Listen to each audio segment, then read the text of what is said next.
Homonyms. The topic for today is homonyms and other common and confusing words. Homonyms are words having the same spelling or pronunciation but different meanings.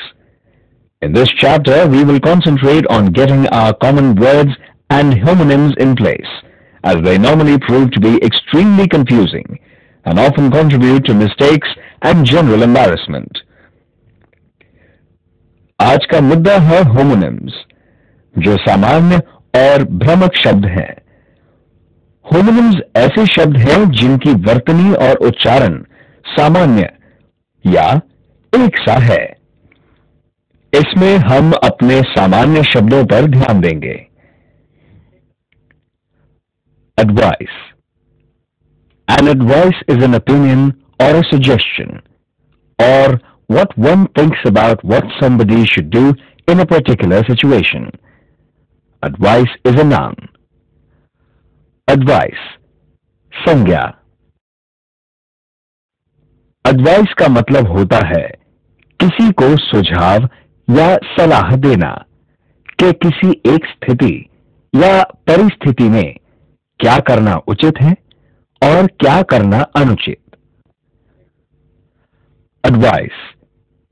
To advise is the act of giving advice or telling somebody what one thinks they should do in a particular situation. Advice is a verb.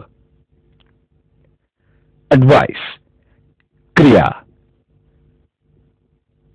सलाह देने की क्रिया या प्रक्रिया को हम advice कहते हैं.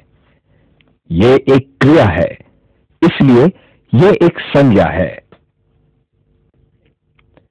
Berth. A berth is a place to sleep on a ship or train. Berth is a noun. Berth. संज्ञा. ट्रेन या शिप में सोने के काम के लिए निश्चित किया गया स्थान berth कहलाता है. Birth. Birth is the time when a baby is born or the process of being born. Birth is also a noun. Birth. संज्ञा.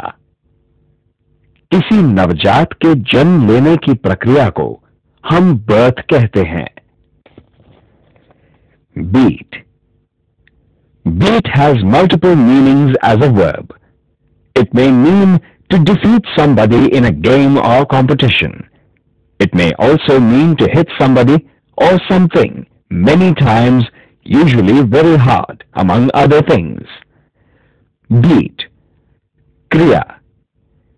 इस शब्द के विभिन्न अर्थ होते हैं. किसी को किसी प्रतियोगिता में मात देना बीट कहलाता है. किसी को किसी चीज से मारने की क्रिया को भी हम बीट कहते हैं. Bit. Bit as a verb means to have used your teeth to cut into or through something in the past. Bit as a noun means a small account. Bit. संज्ञा. किसी बड़ी चीज के एक छोटे से भाग को बिट कहा जाता है. बिट. क्रिया. दांत से काटने की क्रिया भूतकाल के अनुसार बिट कहलाती है.